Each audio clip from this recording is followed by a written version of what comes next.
Hello everyone, welcome to Uttam's academy. మరి ఏడబ్ల్యూఈకి సంబంధించి మనకి రాష్ట్రంలో చాలామంది అభ్యర్థులు ఈ పోస్టుకు అప్లై చేస్తున్నారు. మరి చాలా చోట పార్ట్ ఏకు అంటే పేపర్ 1లకు మీకు మెటీరియల్స్ ఉన్నాయి, క్లాసెస్ ఉన్నాయి. కానీ పేపర్ 2కి సంబంధించి 30/30 మార్కులు చాలా సులభంగా తెచ్చుకోవచ్చు. మరి అటువంటిది ఎవరు కూడా చేయడం లేదు. కాబట్టి మీకోసం ఉత్తమ్స్ అకాడమీ కంప్లీట్గా పార్ట్ బికి సంబంధించి 30కి 30 మార్కులు వచ్చే విధంగా కోర్సు డిజైన్ చేయడం జరిగింది. మరి యొక్క క్లాస్లో మనం ఇంగ్లీష్ లాంగ్వేజ్ మీద టాప్ మోస్ట్ 10 క్వశ్చన్స్ ఇప్పుడు ఇచ్చే బిట్స్ ఇదే విధంగా ఉండబోతున్నాయి. సో ఖచ్చితంగా మీకు అందరూ కూడా చాలా యూస్ఫుల్ అవుతుంది. సిలబస్ మనకి ఏ విధంగా అయితే ఫ్రేమ్ చేశారో ఆ యొక్క సిలబస్ ప్రకారంగా ఉత్తమ్స్ అకాడమీ యాప్ నందు మీకు 30/30 మార్క్స్ తెచ్చే విధంగా కరెంట్ అఫైర్స్ కానీ అంటే జీకే 7 మార్కుల పరంగా అయితేనేమి, మ్యాథమెటిక్స్ పరంగా మీకు అరిథమెటిక్ పరంగా మీకు 8 మార్కులు అయితేనేమి, కంప్యూటర్స్ పరంగా 5 మార్కులు, రీజనింగ్ పరంగా 5 మార్కులు. సో ఇవన్నీ కూడా మేము మీకు అందిస్తున్నాం. సో చాలా యూస్ఫుల్ అవుతుంది. ఒకసారి క్లాస్ వినండి. మీకు ఒకవేళ నచ్చితే మనకి ఉత్తమ్స్ అకాడమీ యాప్ కింద డిస్క్రిప్షన్ లింక్ ఉంది. మనకి యాప్ లింక్ తీసుకొని మీరు కంప్లీట్గా పార్ట్ బికి సంబంధించిన కంప్లీట్గా మీకు మార్కులు మిస్ కాకుండా ఉండే విధంగా మీకు డిజైన్ చేయడం జరిగింది. సో మీకు మేము ఏం చేస్తున్నామంటే 50కి 50 గ్రాండ్ టెస్ట్ మీకు గ్యారంటీగా ఇస్తాం. సో 50 గ్రాండ్ టెస్ట్లు, each grand test contents 30 bits అనమాట. దాంతోపాటుగా మీకు 50+ స్లిప్ టెస్ట్లు కూడా మీకు ఉంటాయన్నమాట. అంటే మనకు ఏమైనా ఇంగ్లీష్లో మనకి ఏమి సిలబస్ దాని ప్రకారంగా, మ్యాథమెటిక్స్ పరంగా, రీజనింగ్ పరంగా అన్ని రకాలుగా మీకు అందిస్తాం అనమాట. చాలా యూస్ఫుల్ అవుతుంది. ఇదంతా కేవలం మీకు 139 రూపీస్కే మీకు కోర్సుని అందిస్తున్నాం. చాలా యూస్ఫుల్ అవుతుంది మిత్రమా. ఎందుకంటే ప్రతి మార్క్ కూడా మనకి ఇంపార్టెంటే. So each and every bit మనకి చాలా ఇంపార్టెంట్. కాబట్టి అటువంటి అది కాకుండా చాలా సులభంగా మనం పార్ట్ బిలో తెచ్చుకోవచ్చు. కానీ చాలా దీన్ని నెగ్లెక్ట్ చేస్తున్నారు. మరి మీరు ఒకసారి మన క్లాస్ వినండి. నచ్చితే మాత్రం ఖచ్చితంగా మనకి యాప్ డౌన్లోడ్ చేసుకోండి. మరి చూద్దాం మిత్రమా. మరి క్వశ్చన్స్ మనం ఏ విధంగా ఉండబోతున్నాయంటే ఇట్లా ఉంటాయన్నమాట. మనకి ఏమిచ్చారు, మనకు ఈడియమ్స్ అండ్ ప్రైజెస్ కూడా మనకు ఒక పార్ట్ ఇంగ్లీష్లో ఈడియమ్స్ అండ్ ప్రైజెస్ ఉంది, వర్డ్ సబ్స్టిట్యూట్స్ ఉన్నాయి, సినోనిమ్స్ ఉన్నాయి, ఆంటోనిమ్స్ ఉన్నాయి, ప్యాసేజ్లు కూడా ఉన్నాయి. ప్యాసేజ్ ఒకటి జనరల్ ప్యాసేజ్ ఉంటుంది, ఒకటి వచ్చేసి ఎడిటోరియల్ బేస్డ్ ప్యాసేజ్ కూడా మనకు ఉందన్నమాట. తర్వాత మనకు స్పెల్లింగ్ చెక్ ఉంటుంది, మరియు మనకు కరెక్షన్ ఆఫ్ సెంటెన్సెస్ ఉంటుంది. మరి ఇన్ని క్వశ్చన్లు ఇవ్వలేరు కదా అంటే వాళ్ళు సిలబస్ ఏమైతే ఇచ్చారో అక్కడ నుంచి మనకు 5 క్వశ్చన్స్ అయితే గ్యారంటీకి ఇస్తాయి. మరి ఎక్కడి నుంచి ఇస్తారు, ఎట్లా ఇస్తారు మనకు తెలియదు. వాళ్ళు ఇచ్చే సిలబస్ ప్రకారం డిజైన్ చేసుకొని మనం మీకు ఇక్కడ అందించడం జరుగుతుంది. సో క్వశ్చన్స్ ఈ విధంగా మనకు అడగబోతున్నారు. చూద్దాం మరి. సో డైరెక్షన్స్ ఏం చెప్తున్నారు చూడండి ఒకసారి. చాలా సులభంగా మీకు ఇక ఈడియమ్స్ అండ్ ప్రేజ్కు సంబంధించి తెలుగు వర్డ్లో సులభంగా గుర్తుండే విధంగా నేను మీకు అందిస్తాను. 4 alternatives are given for the idiom or phrase bold in the sentence. Choose the alternative which text expresses the meaning of the idiom or phrase and mark it in the answer sheet. Okay, మనకు exam base CBT base exam కాబట్టి ఇబ్బంది ఏం లేదు. మరి చూద్దాం. As the bomb exploded people ran helter skelter అంటున్నాడు. అయితే ఇక్కడ మనకు కావాల్సింది ఏమంటే మనకు హెల్టర్ స్కెల్టర్కి సంబంధించి okay so praise and mark okay ఇక హెల్టర్ సెంటర్కి సంబంధించి మీనింగ్ ఏముంటుంది అంటున్నాడు. ఏం చెప్తున్నాడు ఇక్కడ, as the bomb exploded, bomb explode అయిపోయింది, పీపుల్ ర్యాన్ హెల్టర్ స్కెల్టర్, అందులో ప్రజలు ఏం చేసినారు, హెల్టర్ స్కెల్టర్ అయినారు అంటున్నాడు. మరి హెల్టర్ స్కెల్టర్ అంటే ఏమి, ఇన్ ద గ్రేట్ ఫియరా, ఇన్ డిజార్డర్లీ హేస్టా, ఇన్ హేస్టా, ఇన్ గ్రేట్ సారో, ఇది మనకు కావాల్సింది. So what is the meaning of helter skelter? Helter skelter అంటే మీనింగ్ అనుకుంటున్నాడు. మరి చూడండి, బాంబు పేలింది, ప్రజలు ఏమైనారు, ఇది మనకు మీనింగ్ తెలియదు అనుకోండి, మనం కన్ఫ్యూజ్ అవుతాం. ఏది బాంబు పేలింది కాబట్టి ఖచ్చితంగా అయితే మాత్రం మనకు గ్రేట్ సార్ అయితే రాదు. బాంబు పేలినప్పుడు ప్రజలు ఏమవుతారు, పరిగెడతారు కదా. కాబట్టి మనకు హెల్టర్ స్కెల్టర్ అంటే మీనింగ్ ఏమంటే గందరగోళంగా ఆదరాబాదరాగా అని అర్థం. సో గందరగోళంగా ఆదరాబాదరాగా పరిగెత్తడం. ఇప్పుడు మనకు మీకు ఇన్ గ్రేట్ ఫియరా, ఇన్ డిజార్డర్లీ హేస్టా, ఇన్ హేస్టా, హేస్ట్ అంటే మీకు త్వరగా అని అర్థం. హేస్ట్ అంటే త్వరగా. సో మనకు ఆన్సర్ ఏమి చూడండి ఇక్కడ, ఇన్ డిజార్డర్లీ హేస్ట్ అంటే ఆర్డర్ లేకుండా తొందరగా పరిగెత్తినారు అంతే కదా. ఒక బాంబు పేలినప్పుడు ఈ లైన్లో పోండి, ఇట్లా పోండి చెప్తాం అలే కదా, ఎవరు ఇష్టం వచ్చేట్లు వాళ్ళు పరిగెడతా పోతారు. కాబట్టి హెల్టర్ స్కెల్టర్ అంటే మీనింగ్ ఏమంటే ఇక్కడ ఈ డిజార్డర్లీ హేస్ట్, ఇక్కడ ఈయన గ్రేట్ ఫియర్ ఉంటుంది, భయపడతారు. కానీ బాంబు పేలిన వెంటనే అందరూ కూడా గందరగోళంగా ఎట్లంటే అట్లా, ఒక దారి లేకుండా, ఒక లైన్ లేకుండా ఎట్లంటే పరిగెడతారు అని చెప్పేదాన్ని మన హెల్టర్ స్కెల్టర్ అంటాం. ఇక్కడ హెల్టర్ స్కెల్టర్ అంటే మీనింగ్ ఏమంటే మనకు in disorderly haste, in disorderly haste ఇటువంటి క్వశ్చన్స్ అడుగుతున్నారు మిత్రమా, చాలా జాగ్రత్తగా గమనించి ఈజీగా స్కోర్ చేసుకోవచ్చు మనం. Now come to question number 2. He was progressing by leaps and bounds. So leaps and బౌండ్స్కి మనకు అనుకోవాలి meaning. He was progressing by leaps and bounds because of his hard work. Okay, అతని యొక్క హీ వాజ్ ప్రోగ్రెసింగ్ అంటే progress అంటే ఏమండి, చాలా మంచి డెవలప్మెంట్ ఉంది. ఎట్లుంది? లీప్స్ అండ్ బౌండ్స్ లాగా ఉంది. ఎందుకంటే అతని యొక్క హార్డ్ వర్క్ వల్ల. సో అతనికి హార్డ్ వర్క్ వల్ల అతనికి ప్రోగ్రెస్ లీప్స్ అండ్ బౌండ్స్ లాగా ఉంది అంటున్నాడు. మరి లీప్స్ అండ్ బౌండ్స్ యొక్క మీనింగ్ ఏమి కనుక్కోవాలి మనం. ర్యాపిడ్లీనా, స్లోలీనా, పీస్ఫుల్లీనా, స్ట్రాంగ్లీనా? ఇప్పుడు చూడండి, మనం బాగా హార్డ్ వర్క్ చేస్తే మన ప్రోగ్రెస్ చాలా బాగుంటుంది కదా, చాలా ఫాస్ట్గా ఉంటుంది కదా. మనం ఇప్పుడు పేపర్ 2కి బాగా హార్డ్ వర్క్ చేస్తే మనకి రిజల్ట్ కూడా ఎటువంటిది, చాలా ఫాస్ట్గా ఉంటుంది. అంటే ఇదే నోటిఫికేషన్లో మనకి జాబ్ వస్తుంది, అవునా కదా. కాబట్టి మీరు కూడా చాలా హార్డ్ వర్క్ చేస్తే ఏం చేస్తుంది, మన యొక్క ప్రోగ్రెస్ అనేది ఎట్లుంటుందంటే లీప్స్ అండ్ బౌండ్స్ లాగా ఉంటుంది. బౌండరీ అంటే మనం, సో బౌండరీ అంటే మీ ఒక హద్దు ఉంటుంది, ఆ యొక్క హద్దుకు బాల్ చాలా ఫాస్ట్గా పోతుంది లేదా, చాలా ఫాస్ట్గా పోయి లైన్ మా క్రాస్ అయిందనుకో, అప్పుడు ఒక 4 బౌండరీ దాటితే మనకు 4 రన్లు వస్తాయి. కానీ చాలా ఫాస్ట్గా వస్తుంది. ఓకే, ఆ యొక్క బాల్ అక్కడికి పోవాలి, బౌండరీ పోవాలి, ఆ బాల్ చాలా ఫాస్ట్గా పోవాలి, లేకుంటే మధ్యలో ఆపేస్తారు, స్లోగా పోతే ఆపేస్తారు. అటు గుర్తుపెట్టుకుంటే ఇక పదవి మనం మర్చిపోయాం. లీప్స్ అండ్ బౌండ్స్ అంటే చాలా వేగంగా అని అర్థం. చాలా వేగంగా అంటే మనకు స్లోలీ ఆన్సర్ రాదు, స్ట్రాంగ్లీ రాదు, పీస్ఫుల్లీ రాదు. ఆన్సర్ మనకు ర్యాపిడ్లీ. సో ర్యాపిడ్లీ అంటే వెరీ ఫాస్ట్ అని అర్థం. Rapidly means very fast. కాబట్టి లీప్స్ అండ్ బౌండ్స్ అంటే లైక్ వీ క్యాన్ సే, వానికి ఏమన్నారు, మనకి వ్యాపారం 3 పూలు 6 కాయలాగా వర్ధిల్లుతాందిరా అంటారు. అంటే అతను బాగా కష్టపడుతున్నాడు, బిజినెస్ కూడా చాలా చాలా ఫాస్ట్గా ఉంది. మన తెలుగు చెప్పాలంటే 3 పువ్వులు 6 కాయలాగా అతనికి బిజినెస్ వర్ధిల్లుతా ఉంది అని అర్థం. కాబట్టి బౌండరీ అంటే హద్దులు దాటమంటే బౌండరీ దాటాలంటే బాగా చాలా ఫాస్ట్గా పోవాలి, గుర్తుపెట్టుకుంటే చాలా ర్యాపిడ్గా పోవాలి అనుకుంటే గుర్తుపెట్టుకుంటాం ఈజీగా. కాబట్టి leaps and bounds means rapidly అని అర్థం. మరి థర్డ్ క్వశ్చన్ చూద్దాం. Our founder had done a herculean task. Okay, our founder had done a herculean task constructing this great educational institution. So మన ఫౌండర్ చాలా డన్ ఏ హెర్క్యులియన్ టాస్క్ చేసినాడు. Then constructing this great education building, ఈ యొక్క education బిల్డింగ్ను చాలా కట్టాడు అని అర్థం. మరి ఏ గ్రేట్ ఆఫ్ నో వర్తా, an efforts less job, a work requiring very great effort, a work requiring very great intelligence. Herculean task. So మీరు గమనించండి, హెర్క్యులియన్ టాస్క్ అంటే ఇక్కడ ఏమంటే, ఒకసారి హెర్క్యులస్ సైకిల్ గుర్తుపెట్టుకోండి. హెర్క్యులస్ సైకిల్ ఒకసారి లోగో చూడండి. మనకి ఇప్పుడు చాలా ఉన్నాయి, అట్లా సైకిల్ ఉంది, హీరో సైకిల్ ఉంది, దాంట్లో హెర్క్యులస్ సైకిల్ కూడా ఉంటుంది. హెర్క్యులస్ సైకిల్ ఏముంటుందంటే, ఒక మనిషి ఇటు బెండ్ ఉంటారు, ఈ మెడ మీద గ్లోబ్ ఉంటుంది. అంటే నా సైకిల్ ఎంత బరువును మోస్తుంది అని చెప్పడం, గ్రేట్ ఎఫర్ట్స్ అని అర్థం. అట్లా గుర్తుపెట్టుకోండి. హెర్క్యులియన్ టాస్క్లో నాకేముంది, హెర్క్యులస్ గుర్తుపెట్టుకో. హెర్క్యులియన్ టాస్క్ అంటే వెరీ గ్రేట్ వర్క్ అని అర్థం, వెరీ గ్రేట్ వర్క్ అని అర్థం.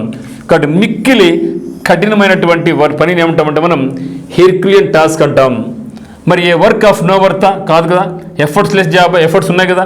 Okay, then a work requiring very great efforts. Okay, a work requiring very great effort is called herculean task. So మిక్కిలి కఠినతరమైన పనిని దాన్ని ఏమంటామంటే మనం హెర్క్యులియన్ టాస్క్ అంటాం. సో కాబట్టి ఇది హెర్క్యులియన్ టాస్క్ యొక్క ప్రైజ్ యొక్క మీనింగ్ ఏమంటే మనకు a work requiring very great efforts. ఇటువంటి బిట్స్ అడగబోతున్నారు మిత్రమా, చాలా జాగ్రత్తగా గమనించండి. ఏడబ్ల్యూఈలో మీరు నెగ్లెక్ట్ చేయమాకండి. నెగ్లెక్ట్ చేయకుండా చేసుకుంటే మాత్రం మనకు మంచి స్కోర్ చేసుకోవచ్చు, మంచి శాలరీతో మన జాబ్లో ఉంటాం. My close friend got the shock from his first job recently. My close friend got the shock అంటే ఏమండి, షాక్ అంటే సంచి దొరికింది, సంచి పొందినాడు. ఫ్రమ్ హిజ్ ఫస్ట్ జాబ్, రీసెంట్గా అతనికి ఫస్ట్ జాబ్ నుంచి నా క్లోజ్ ఫ్రెండ్కు ఏమొచ్చింది, సంచి వచ్చింది. అంటే మరి గాట్ ద షాక్ అంటే మీనింగ్ రిజైన్ అని అర్థమా, గాట్ రిడ్ ఆఫ్ అని అర్థమా, was demoted from, was dismissed from. So demoted from అంటే ఏమంటే ఉన్న స్థాయి నుంచి తక్కువకు పంపించినారా, గెట్ రిడ్ ఆఫ్ పంపించేసినారా, రిజైన్ చేసినారా, was dismissed from. So got the shock వాటి మీద got the shock. So got the shock అంటే ఏమండి, సో సంచి వచ్చింది. ఇప్పుడు సంచి వస్తుంది మనం చెప్తాం చూడండి.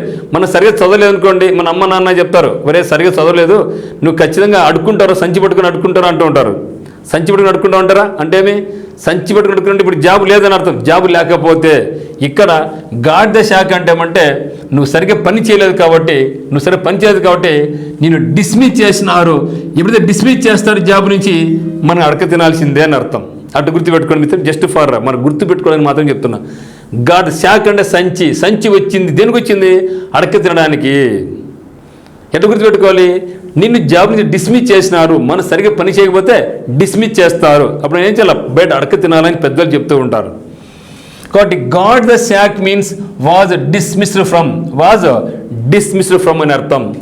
I can no longer put up with her insolence. I have no longer put up with her insolence. Insolence అంటే పెంకితనం, ఊరికే నసపెట్టడం, దాన్ని ఏమంటే మనం ఇన్సోలెన్స్. ఓకే, ఇంకా నా వల్ల కాదబ్బా, ఆమె యొక్క పెంకితనాన్ని భరించిన వల్ల కాదు అని అర్థం. దట్ మీన్స్ ఇంకా పుటప్ అంటే ఇంకా పుటప్ మీన్స్ ఇంకా నా వల్ల కాదు, చాలు స్వామి ఇది ఏగలేకుండా అని చెప్పేదాన్ని అంటే మనం పెంకితనం. అంటే చాలు పోరా స్వామి, నేను ఎందుకు పోరా, నా వల్ల కావడం లేదు పో అని ఇంట్లో మన అమ్మ నాన్న అప్పుడు అంటుంటారు కదా, బా నీతో ఏగల చచ్చిపోతాంటారా అని. So that is the meaning of put up with అని అర్థం. మరి దీనికి మీనింగ్ ఎండ్యూరా, ఎవేడా, సప్రెసా. అజుమ్ అంటే ఊహించుకోవడం, సప్రెస్ అంటే అరగబెట్టడం, ఎవేడ్ అంటే తప్పించుకోవడం, ఎస్కేప్ అని అర్థం. మరి పుట్టపిత్ అంటే చాలుపుర స్వామి అనేసి అంటే నేను భరించలేనురా అని. దట్ మీనింగ్ వచ్చేసి మనకి ఏమంటే ఎండ్యూర్ అని అర్థం. ఓకే, పుట్టపిత్ మీన్స్ ఎండ్యూర్, భరించడం అని అర్థం. Now come to question number 6. When he saw the snake he took to his heels. When he saw the snake he took to his heels. పామును చూసిన వెంటనే took to his heels. Heel అంటే ఏమండి కాలి మడమ పట్టుకున్నాడంట. టుక్ తీసుకున్నాడు, టేక్ అంటే తీసుకున్నా.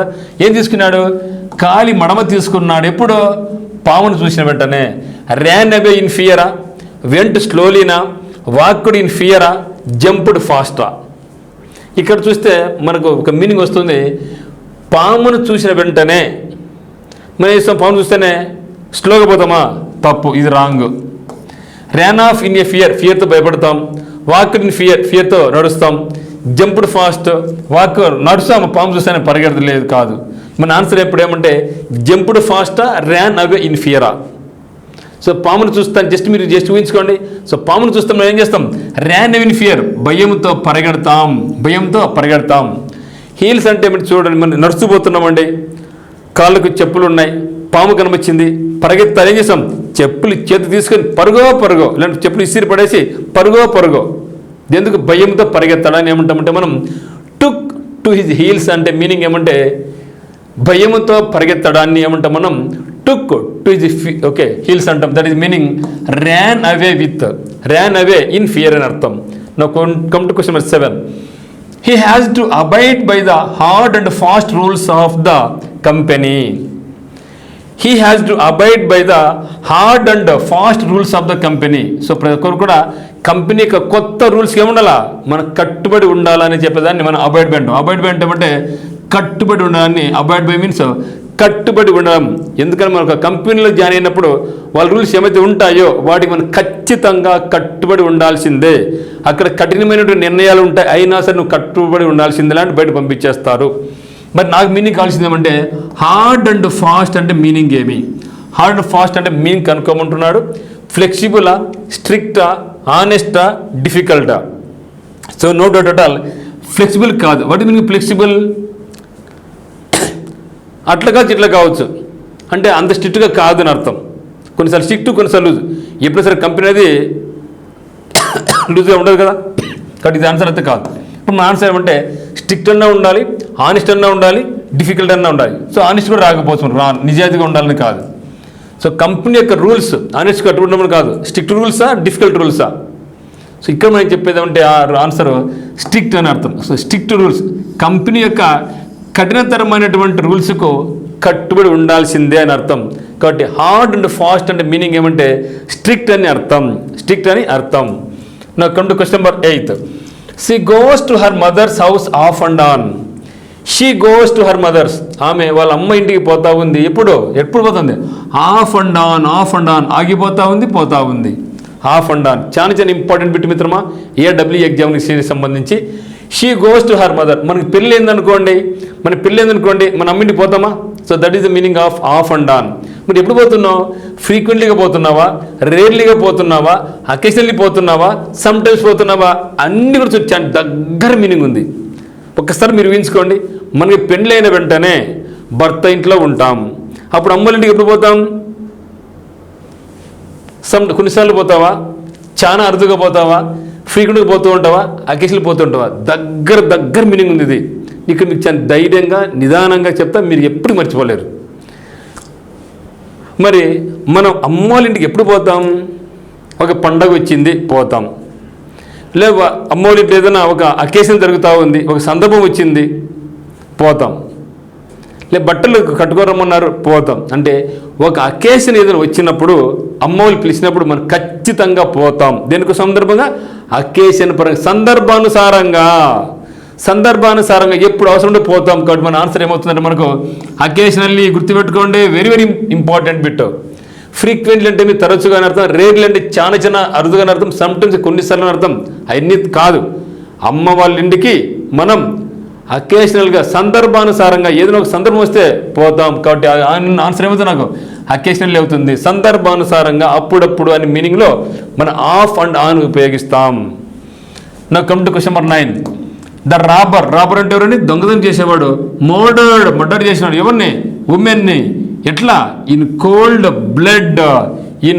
Blood for the sake of the jewels. అంటే అతను బంగారు ఆభరణాల కోసం ఒక ఉమెన్ మర్డర్ చేసి, ఎట్లా మర్డర్ చేశాడు? ఇన్ కోల్డ్ బ్లడ్తో మర్డర్ చేశాడు. కోల్డ్ బ్లడ్ ఇప్పుడు వేడిగా ఉంటుంది, కానీ ఏమంటాడు? కోల్డ్ బ్లడ్ అంట. సో బ్లడ్ ఎట్లుంటుంది? చాలా వేడిగా ఉంటుంది, కానీ వాడు ఎట్లా చేస్తాడు? కోల్డ్ బ్లడ్తో మర్డర్ చేసినాడంట. మరి what is meaning of murdered someone or somebody in cold blood means అని అంటారు మనకు. మరి ఏ మర్డర్ డన్ వితౌట్ ఫీలింగా, ఏ మర్డర్ డన్ ఇన్ రివెంజా, a murder done in great యాంగరా, a murder done in ఎన్మిటీనా. So ఎందుకు అతను చంపడంను? జ్యువెలర్స్ కోసం, కాబట్టి ఖచ్చితంగా శత్రుత్వం కోసం అయితే కాదు. సో ఎన్మిటీ అంటే ఏమండి? శత్రుత్వం కాదు కదా. ఓకే, ఇది కాదు కదా. మరి నెక్స్ట్ ఏముంది మనకు? A murder done in great anger. ఏమంటున్నాడు? మర్డర్ ఎందుకు చేశాడు? మర్డర్ గ్రేట్, చాలా కోపం ఉంది కాబట్టి మర్డర్ చేసినాడు. ఆ మీద ఏం కోపం? పోతూ ఉంది, జ్యువెలర్స్ ఉంది, లక్కున పోయినాడు. కాబట్టి ఇది కూడా మనకు ఆన్సర్ కాదు. A murder done in great anger, ఇది కూడా మనకు ఆన్సర్ కాదు. Next a murder done in revenge అంటే ప్రతీకారం మర్డర్ చేశాడా? కాదు. ఎందుకు చేసింది అతను మర్డర్? జ్యువెల్స్ కోసం, కానీ ఇది కూడా ఆన్సర్ కాదు. A murder done without feeling, దొంగతనం చేసేవాడికి వానికి కావాల్సినప్పుడు జ్యువెల్స్ కావాలంతే. సో అది ఏ ఫీలింగ్స్ ఏమి ఉండవు, ఏ కనికరం ఉండదు, ఏ దయ ఉండదు, ఏ దాక్షిణ్యం ఉండదు. కాబట్టి murdered someone in cold blood meaning ఏమంటే ఏ మర్డర్ డన్ వితౌట్ ఫీలింగ్ అని అర్థం. ఎటువంటి ఫీలింగ్ లేకోకుండా చంపేసినాడు. ఓకే, కాబట్టి ఇది చాలా ఇంపార్టెంట్ మన మిత్రమా. ఇటువంటి బిట్లు మనకి చాలా ఇంపార్టెంట్. ఖచ్చితంగా మనకు ఏడబ్ల్యూఈ ఎగ్జామినేషన్లో కనిపించే బిట్స్ అనమాట ఇవి. Next question number 10. Indians are going places. చాలా important word and confusing word అనమాట ఇది. Indians are going places in the field of software technology. India వాళ్ళు చాలా మంది ఏం చేస్తున్నారు? గోయింగ్ ప్లేసెస్, ఎక్కడెక్కడ పోతున్నారు. ఎందుకో? In field of software technology. A ఫీల్డ్లో? సాఫ్ట్వేర్ టెక్నాలజీలో మన ఇండియన్స్ అనేక దేశాలు పోతున్నారు. అమెరికా పోతున్నారు, కెనడా పోతున్నారు, బ్రిటన్ పోతున్నారు, ఏ దేశాలకైనా పోతూ ఉన్నారు. మరి వాటి మీనింగ్ గోయింగ్ ప్లేసెస్, గోయింగ్ అబ్రాడా, గోయింగ్ టు స్పేసెసా, టాలెంటెడ్ అండ్ సక్సెస్ఫుల్లా, ఫ్రెండ్లీ అండ్ అమికబులా. చాలా ఇంపార్టెంట్ బిట్ మిత్రమా. Okay, going places. ఓకే మరి what is meaning of Indians are going places అంటే మనకి ఏమొస్తుందంటే గోయింగ్ ప్లేసెస్ కదా, అంటే అమెరికా పోతున్నారు కదా, కెనడా పోతున్నారు కదా. ఆన్సర్ ఏమైంది? గోయింగ్ టు అబ్రాడ్ అని వస్తుంది ఆన్సర్. ఓకేనా. సో ఇది రాంగ్ ఆన్సర్, ఇది కాదు. కన్ఫ్యూజ్ కామాకండి. చాలామంది ఇది కన్ఫ్యూజ్ అవుతారు. ఇక్కడ ఫీల్డ్ ఆఫ్ సాఫ్ట్వేర్ అంటే మనకి ఏమొస్తుంది? మన వాళ్ళకి ఇండియన్స్ అందరూ అమెరికా పోతున్నారు, గోయింగ్ ప్లేసెస్. కాబట్టి వాళ్ళ ఆన్సర్ గోయింగ్ అబ్రాడ్ అని చెప్తారు. ఇది రాంగ్ ఆన్సర్, కన్ఫ్యూజ్ అవుతారు. రాంగ్ ఆన్సర్ ఇది. గోయింగ్ స్పేసెస్, స్పేస్కు మనం పోవడం లేదు కదా, కాదు. Friendly and amicable. ఫ్రెండ్లీ అంటే స్నేహపూర్వకమైనటువంటి అని అర్థం. అమికబుల్ అన్న కూడా అంటే మర్యాదపూర్వకంగా, స్నేహపూర్వకంగా అని అర్థం. ఈ రెండు వర్డ్స్ అప్పుడప్పుడు కలిసి వస్తూ ఉంటాయి కాబట్టి ఇది కూడా ఆన్సర్ కాదు. సో ఫ్రెండ్షిప్ కోసం పోతున్నారు ఏమన్నా కాదు కదా. So talented and successful.